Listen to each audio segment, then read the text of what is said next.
Station Road, Hudderscote, 1925.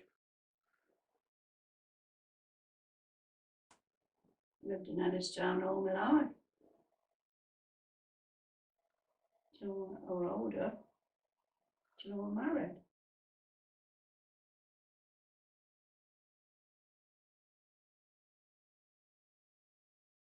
When I was about 9 or 10. The rabbit were called Fluffy. Fluffy, I think it was. Can't remember for sure. I think it was Fluffy. The cat, I don't know what that was called. That might have been Fluffy, you know.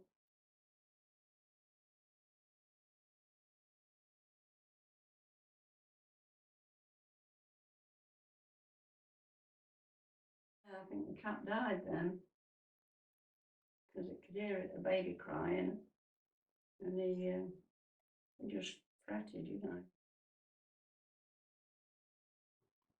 Well, we were 11 when he was born.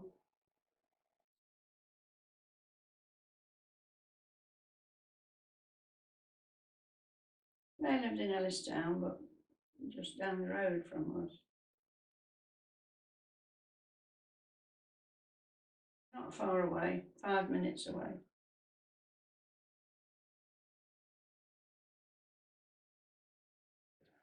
They lived in Hudderscote. Well, my grandma, I never knew my granddad anyway. That granddad. Never knew him.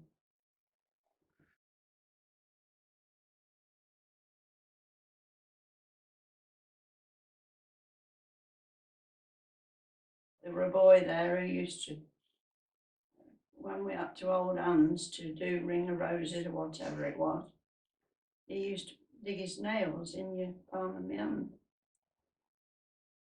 Being spiteful he was. He was being nasty. Didn't like school much. I didn't like school. I did as I got a bit older. I used to like it then. But when I first started, I didn't. I went to the Hudderscote one, Church of England one, that was the one at the top of Paul's Lane there. I was about 6, and then I went to live at Ellistown, so I had to go to the Ellistown school then. That was the infant school. And then I moved on to what they called the council school then.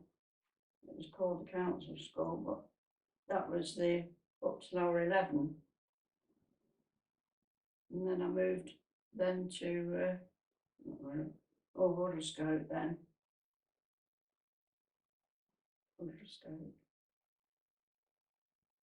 And that was it. That's where I left school at 14. Straight to work from there. The first job was in the hosiery. I was just sewing buttons on jumpers and things. Hand sewing. That was High Cross Street, Leicester. It were me brothers. MWE, me.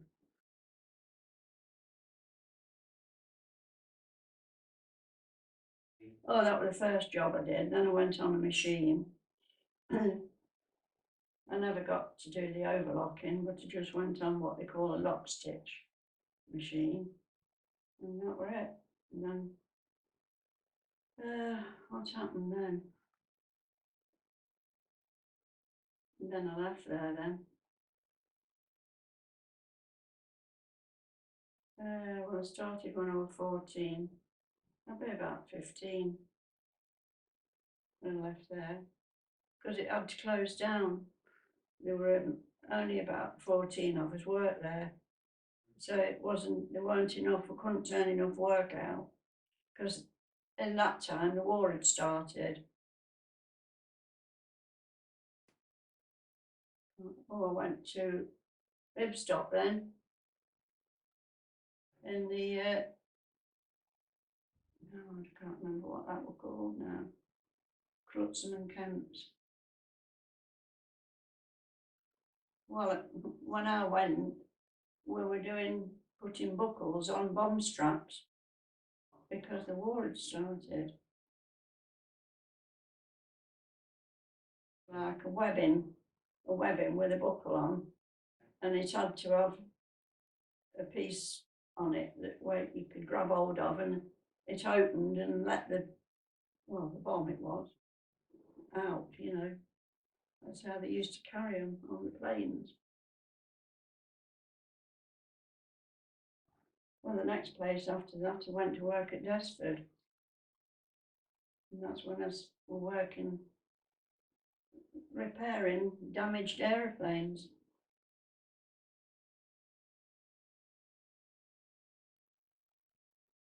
Well, I had to go to Leicester twice a week, I think it was, from there. To like a school it was, somewhere up Gypsy Lane. Yeah, we had to go there. All about fitting and that, aircraft fitting and things.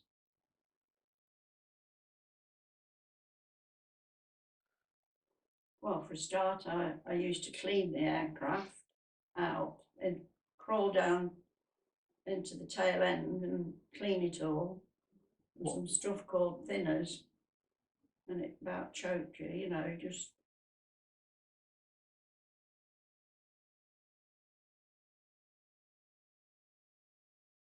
We used to find airmen's boots, perhaps been pulled out, injured, and left the boots in there. Things like that. Weren't very nice, but there you are. The job had got to be done. Well, then I had to go on a course at Gypsy Lane. We had to go, like a training centre it was, where I learnt to do like patchwork on aircraft. Like if it had been shot at, you cut that bit out, the bad bit, and put a new piece in it. I'd done riveting, but I didn't do any welding.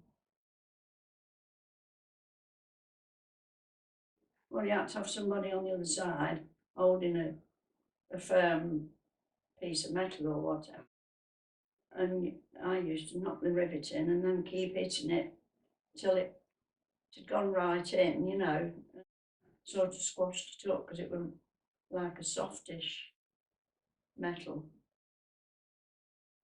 Oh yeah, well, not me personally, but we used to shout, "Get this, ladies," and I'm coming through. They just go straight through the hanger. He used to come in, swoop down like that, and out and up. It was mad.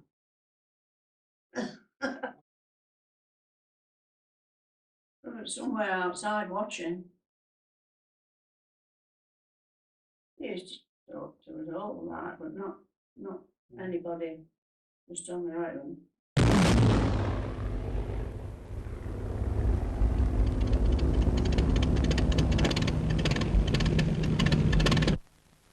Half a second, Alabama. Here comes Alex. This ought to be worth watching.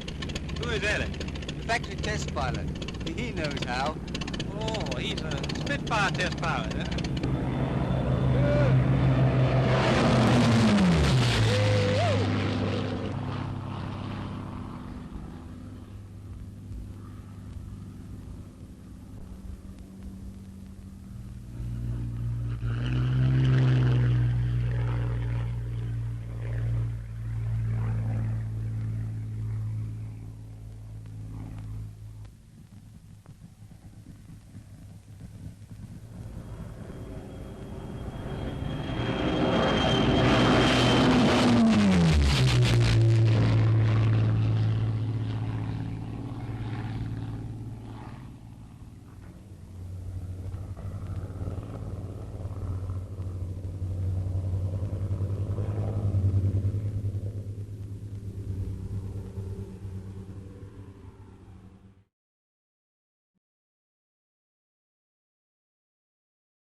Defiance. Never heard of them, I bet. They were like training planes. Like, well, they used to fly up, and then they got target things on the side, and you could see where they shot at them, you know. Weren't nothing to bring the plane down, it was just practicing, I should think. They were doing more or less the same as me, fitting and doing, patching. If a bullet had been shot at a plane, and fitting sort of rough edges and that, you know, you have to clean all that up and then put a new piece on. Didn't work together. We're in the same group, but not actually together. Well, just through working, that's all. Just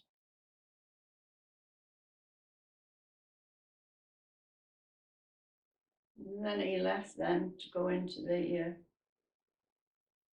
think he went in the Navy, yeah he did, join the Navy.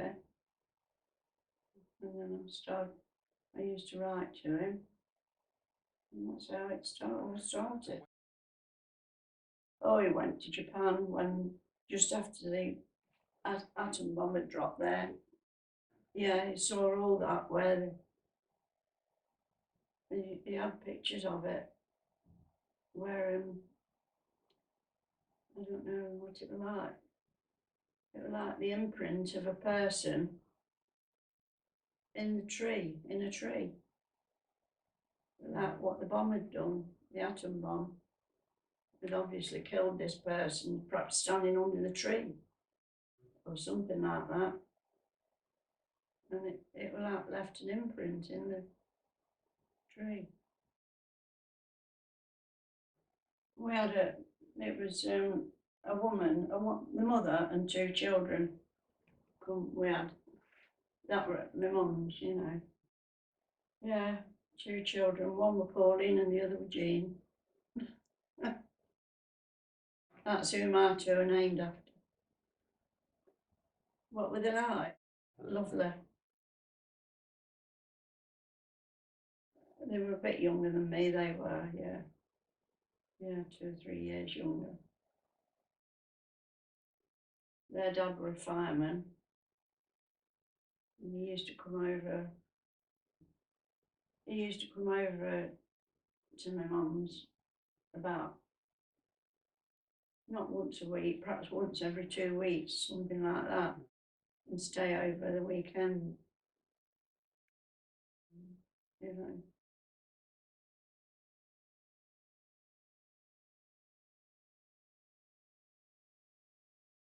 Well, I had to share the bedroom with the woman, the mother, right, and the two children. And when he come, I don't know where I went. I think I moved out. I think I moved. I don't know. Can't remember. We weren't in the same room. I perhaps slept downstairs. The government, I should think it were, they supplied camp beds and things like that, you know, if you haven't got enough bedding. Because we were taking in evacuees that, well, they'd got nothing. They'd just come from London and they'd got nothing else. Only what they were wearing, clothes, few clothes in a bag, and that were it.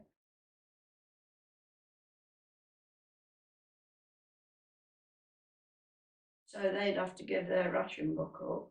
I mean, I weren't old enough to be taking that much notice of that side of it, but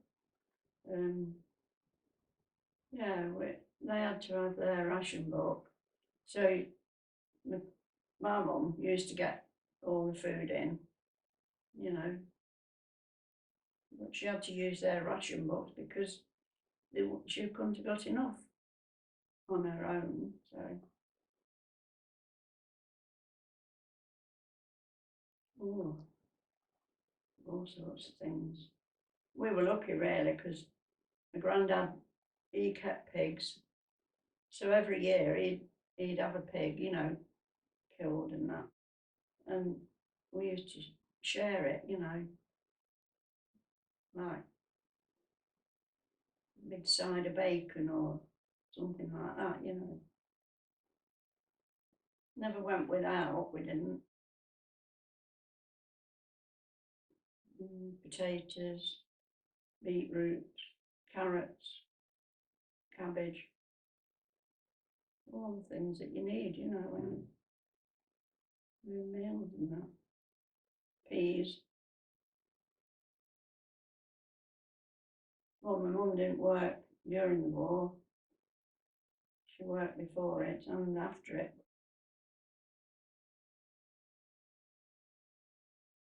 Well, she was in the hosiery before, and after she went to work after that. She just done a few cleaning jobs for different people, you know.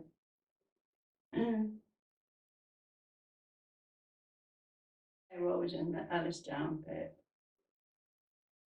because that was the nearest one. You could see it from the house, you know.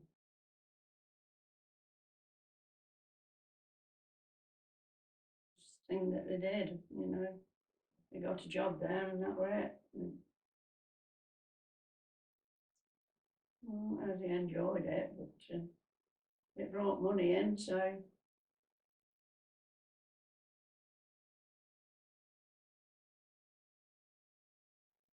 he used to work day shifts, go on about 6 in the morning and come off at around about tea time. It was 5 o'clock time. I just wanted to hang on to him. I didn't want him to go, but and I always said that if ever I got married and I had any children of my own and they were girls, that's what I would name them, and that's what I did.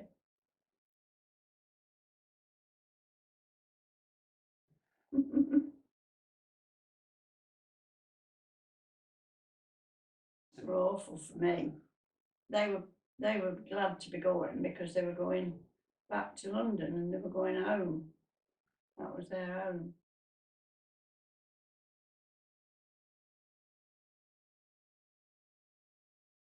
Yeah, he used to come over and stay with them for over a weekend now and again, you know, when he got any leave. But yeah, he was a London fireman. His name was Ted Williams, Mr. Williams. Her name was Mary. Yeah, and then she got Pauline and Jean. They wanted to go. They wanted to get back to their home and get things sorted because they had been bombed. They'd had the bombs all around them. I just looked at them through the window. Yeah, I didn't want them to go. But yeah, I could understand after, but yeah.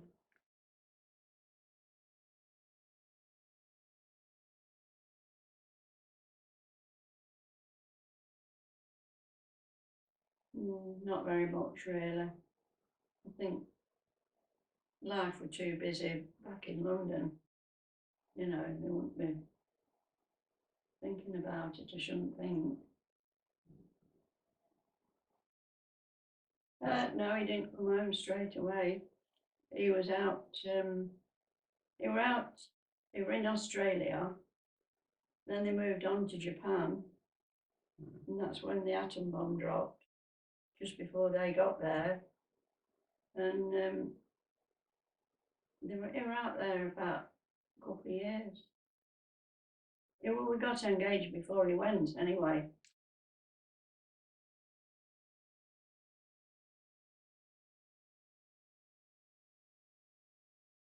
Well, we just had to leave, work elsewhere.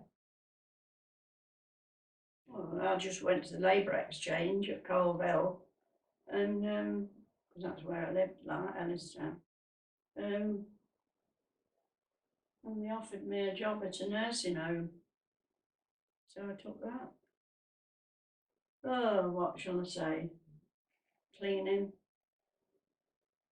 Used to have to scrub the front doorstep and come in all the way back down a long passage, scrubbing all the way. And I used to get help with the breakfast and because it were a maternity home, so I used to take the breakfast up to the patients, and it was just like a big house turned into a nursing home. They were 11 years younger than me, so best to work that one out.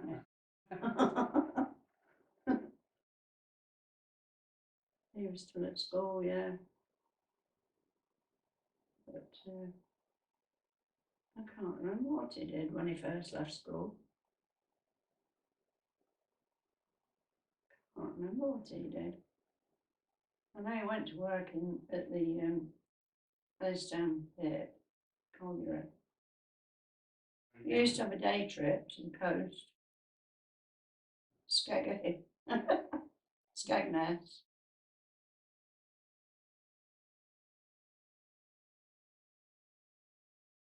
Sometimes we went to Cromer as the years went on. Yeah, we went to Cromer.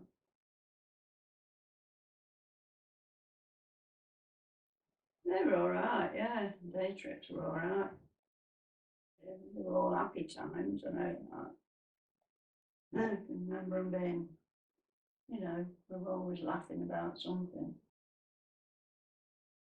Elstown Church.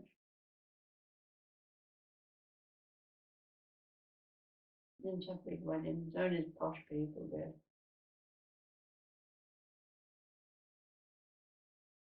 So there were no money. There were no money. We just got married and that was it. No big do or anything like that. Weren't, anything posh, no white dress or we just got married in a blue, pale blue suit, like a top and a skirt with it. Yeah. It was a bit of both, really. 'Cause, I wasn't married. It's a sore point, really, but so you need to record that.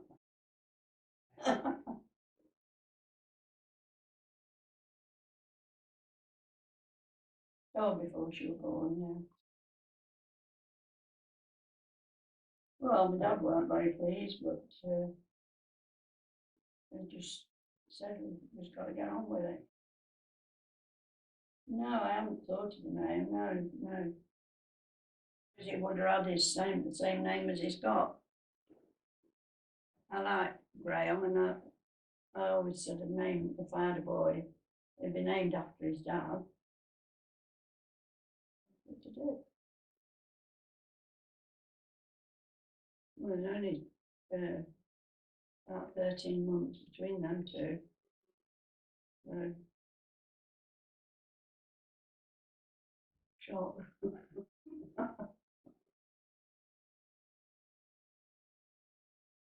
It's all right, but you want a place of your own when you got children. When I moved here, I think Pauline was 2, so Jean would be about 10 months old, something like that.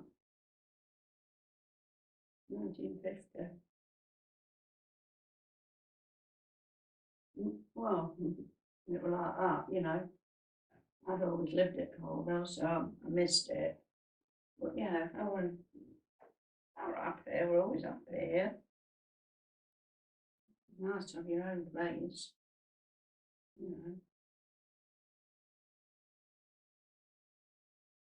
Well, we didn't do anything, just clean the place and there was nothing on the floor. It was like just that black bitumen pouring.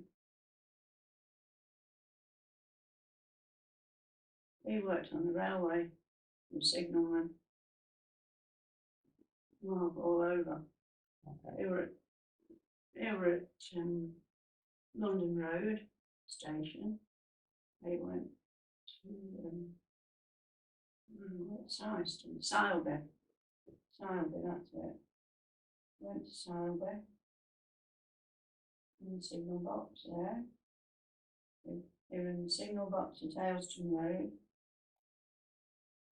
Ayleston Road Junction. Used to be in the signal box at Ellistown. Well, Bagworth it were, where the train was, but yeah.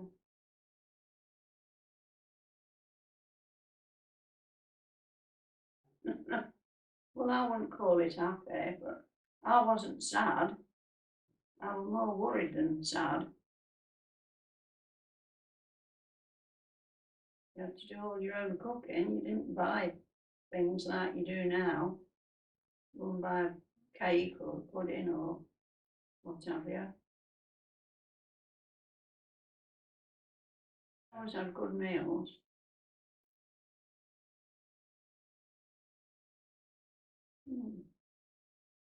Just normal, like beef, Yorkshire pudding, potatoes, veggies.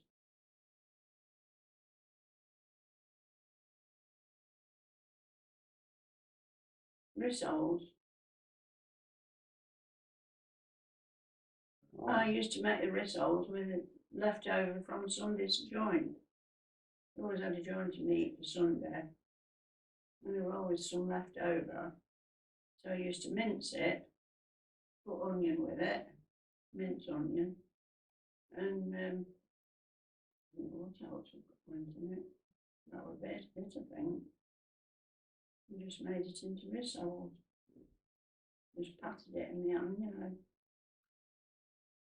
fried it, just slow fried it.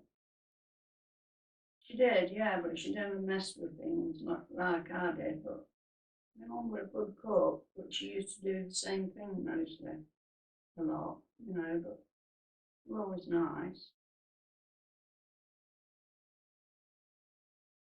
Well, I used to try different ways of doing things.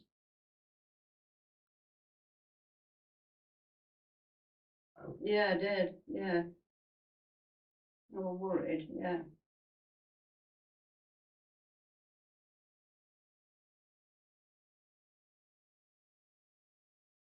Well, you couldn't get houses then, unless you got plenty of money to buy one.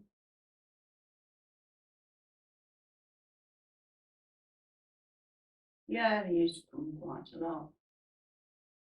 Well, my dad had got a little car. I think it was Morris Minor, only a little car.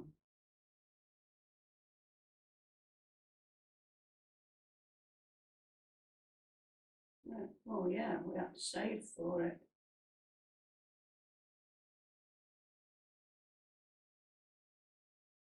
Well, mainly we went to Cromer. About the only place we knew, I think, at the time.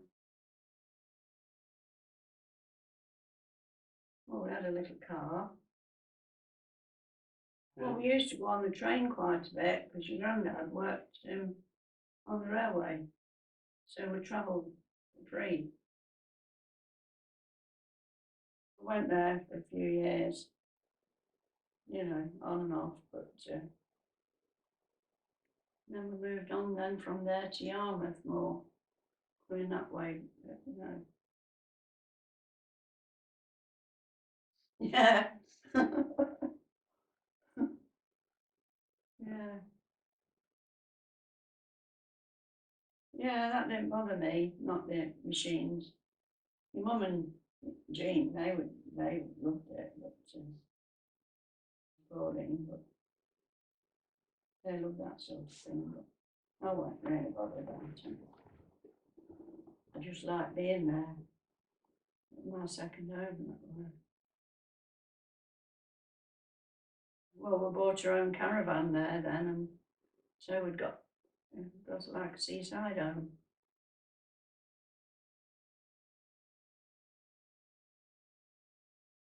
Lovely. I loved it. I loved Yarmouth.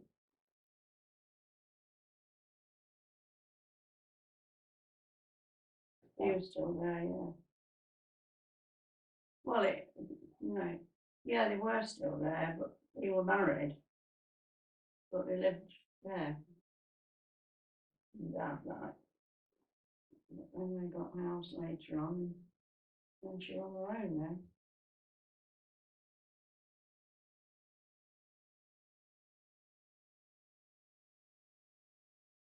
It was poorly all while. Bronchitis used to get a lot. And then I saw him the night before he died, and then when I went the next day, because I knew he was very poorly, I went again the next day, and he died in the night before I got there. Well, I weren't surprised at the time, but I wanted it to go away. Let's put it like that. But it didn't. Like the other women too much, so. Yeah, and they were clever enough not to let me see too much, and my mum put out them all right.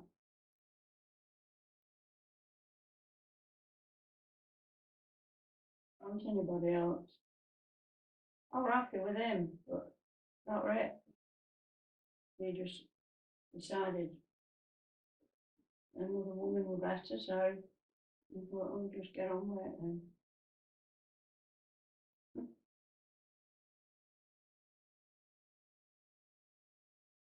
No, he did come back for one day, I think it was. I know he hadn't come back to start.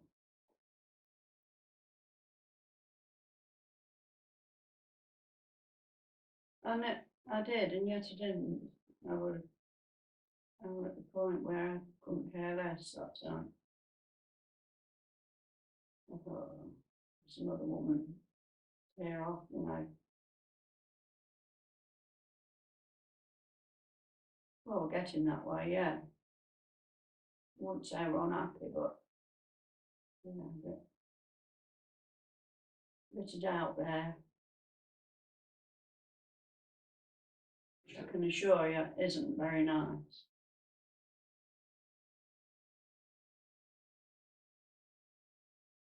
I didn't want him to, but he obviously thought it was the right decision, and that was it. He didn't want to know me anymore, so that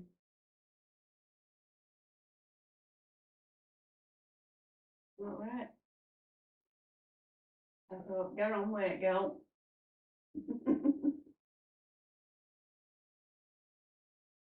Yeah, you have to.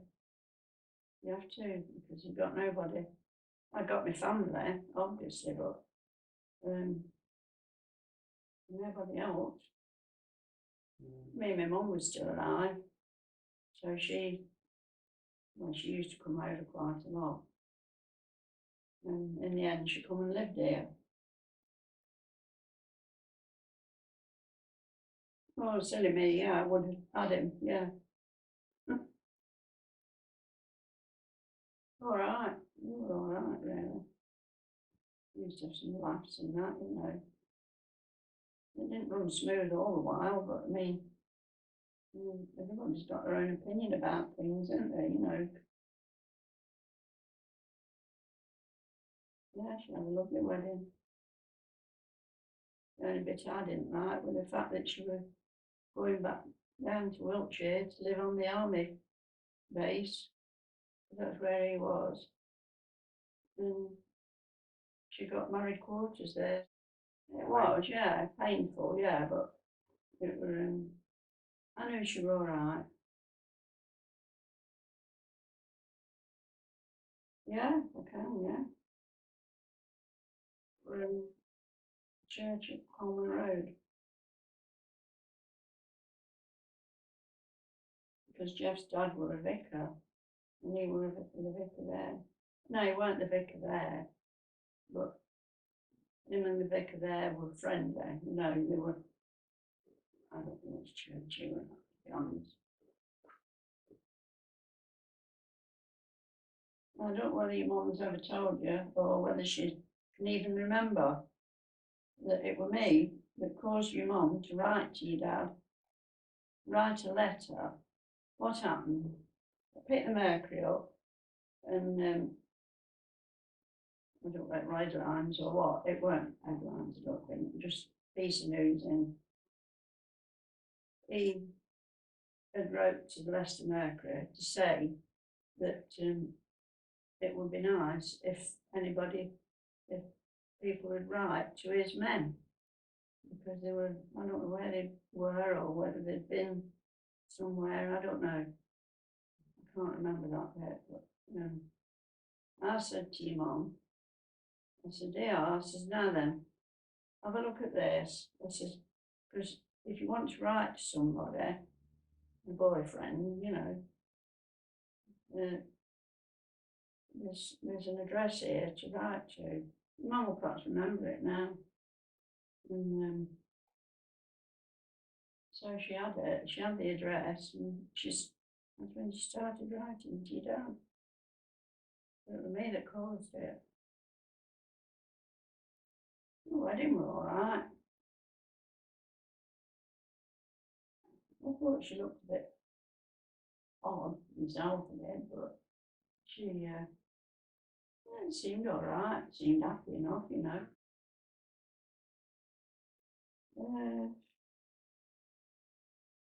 I've got to say family, because that was my first place in Cornwall that I went.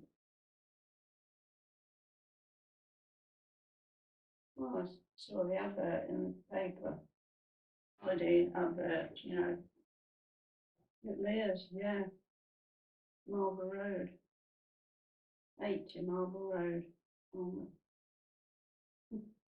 I've been up there since, but outside the house. This is it. It was sad in a way because they don't live there anymore. I'd love to meet them again, but I don't know.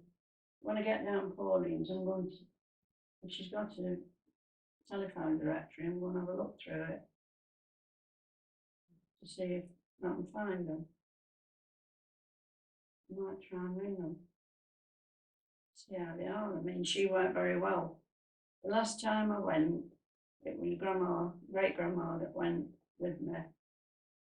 And she took us down to the station, put us on the train, and she was crying when we left. And I were as well. So, and that was the last time I saw her. And they used to tell us where to go, the best places, like, oh, you want to go Lillant. She was always going on about Lillant. There's a railway runs along there. I've been on it. It runs from Lillant, I think it is, to St Ives. Been on it Pauline, on that train. Yeah, it takes you down. Well, not down to the seafront, but almost.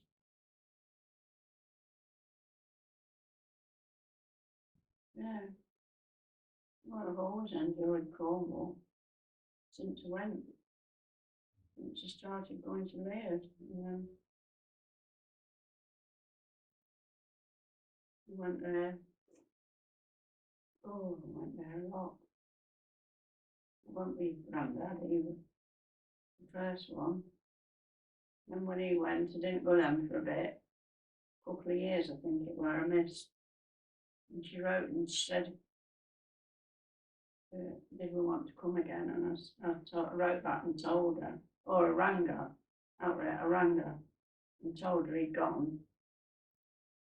And she said, oh, come down.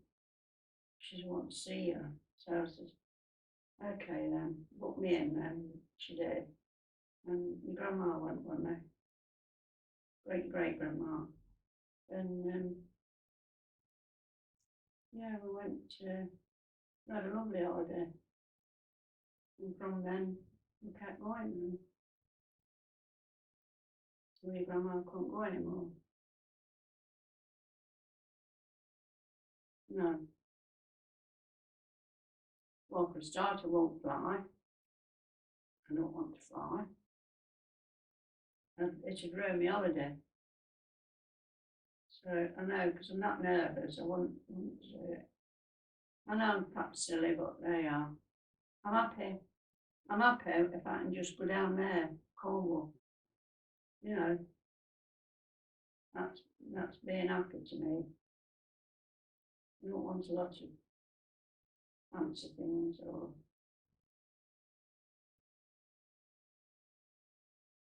I like Yarmouth as well. I mean, we had loads of times, lovely times in Yarmouth. But that when all of them were younger and well, it used to be Pauline and Jean that used to go off at night, you know, after the lads and that. So we used to go down to the fun fair, you know, right at the other end of Yarmouth. They used to go down there at night and we'd arrange to meet them, you know, because we were at Paister. So we used to wait for them and then we used to take them back up to the caravan.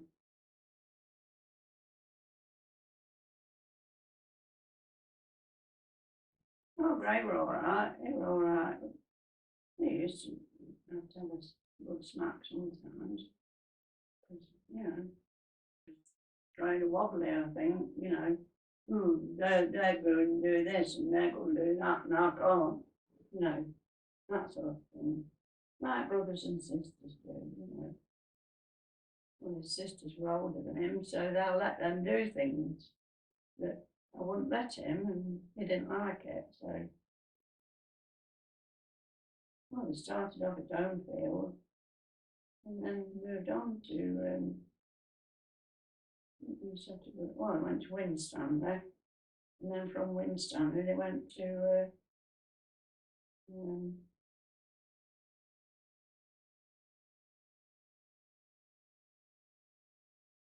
I think I don't know if Graham got it. Yeah, good luck to me went.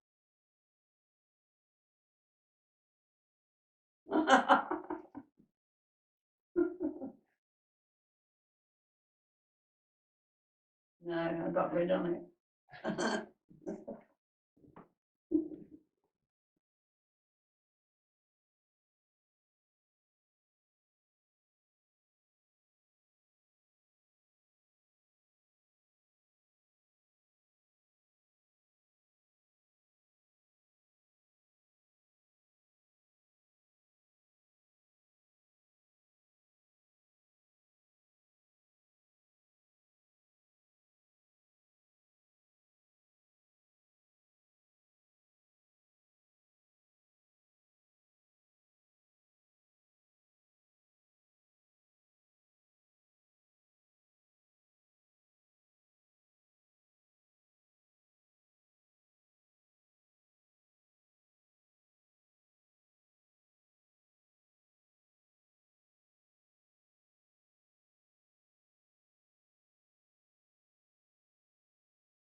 used. He's not used to get me doing daft things like that. Then show me up later on in life. If anybody's seen me, they'd think, what's up with her?